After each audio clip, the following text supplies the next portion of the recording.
السلام عليكم ومرحبا بكم معايا مرة أخرى في القناة. كنتمنى إن شاء الله تكونوا بخير وعلى خير.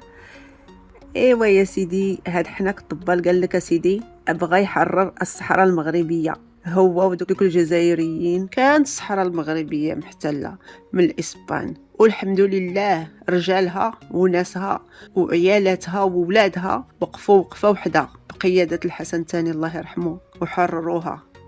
تجي انت ودوك البيادق اللي معمرينك واللي قايلين لك تقول تهضر على بلادنا، الله ينعل اللي ما يحشم. المهم ما يبقاش فيكم الحال، كتعرفوا المغاربه تعطيهم الدقه يردوها لك 2 دقات. المهم خرج جمهور الرجاء البيضاوي وعطاه على شي دور وشوهوه في العالم وشوهوه في افريقيا الجنوبيه. المهم نخليكم مع الفيديو ديال احبابنا الرجاء البيضاوي، تبارك الله كاين غير الدق والسكات كيعطيو داك الشيء بالبارودي. نخليكم مع الفيديو.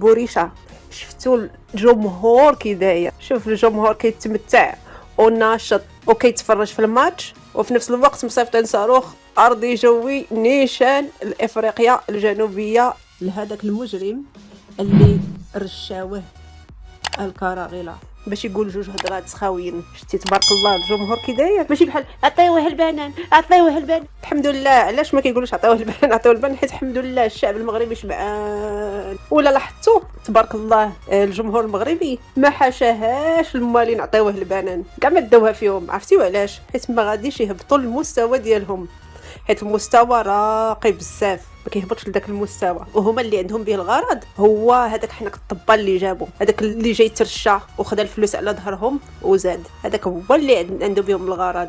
جار مع 2 هضرات، هذوك 2 هضرات ما غاديش ما يبقاوش، هذوك 2 هضرات تم غادي يرجعوا ليه نيشان. وفعلا رجعوا ليه بما اقوى من داك التخربيق اللي قال.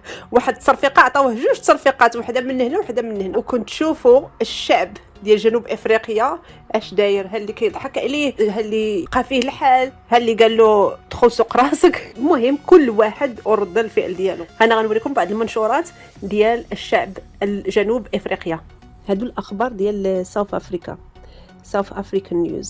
قالك Nelson Mandela's grandson is catching heat on social media. Mandela recently made controversial remarks about Morocco at a soccer match, sparking fury from fans in attendance.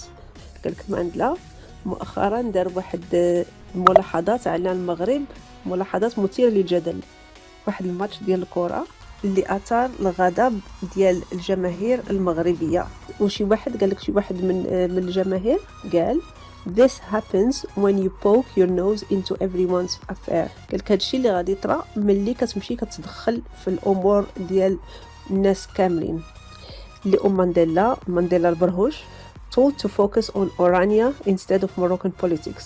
قالوا المانديلا البرهوش انه من الاحسن انه يركز على اورانيا بدل ما تبقى تدخل نيفك في السياسه المغربيه.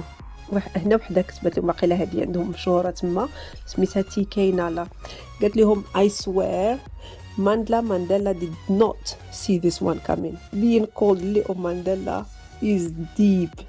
قالت لهم زعما كنحلف ان هذاك مانديلا ما شافش هاد الضربه هذه جايه. قلت لك عيطوا ليه البرهوش، مانديلا البرهوش قال لك هادشي عميق، قلت لك هادشي عميق. هذا وقيلا حتى هو مشهور عندهم. كتب لهم حط هذيك التصويره ديال البنات كيضحكوا وكتب did they really call him لي مانديلا. واش بصح عيطوا ليه البرهوش مانديلا.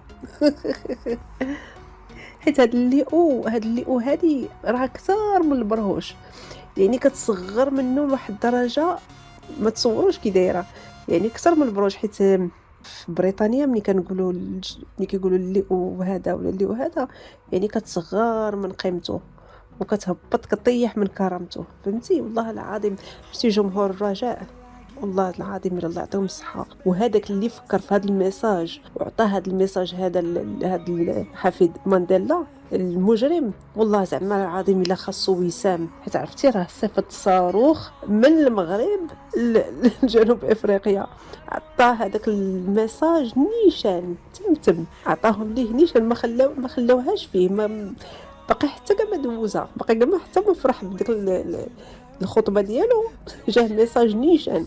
زعما الله يعطيه الصحه هذا اللي فكر في هذا الميساج هذا ديال اورانيا وديال ليتو مانديلا، والله العظيم الا الله يعطيه الصحه. وصراحه خاصو زعما وسام تبارك الله عليه وخلاص.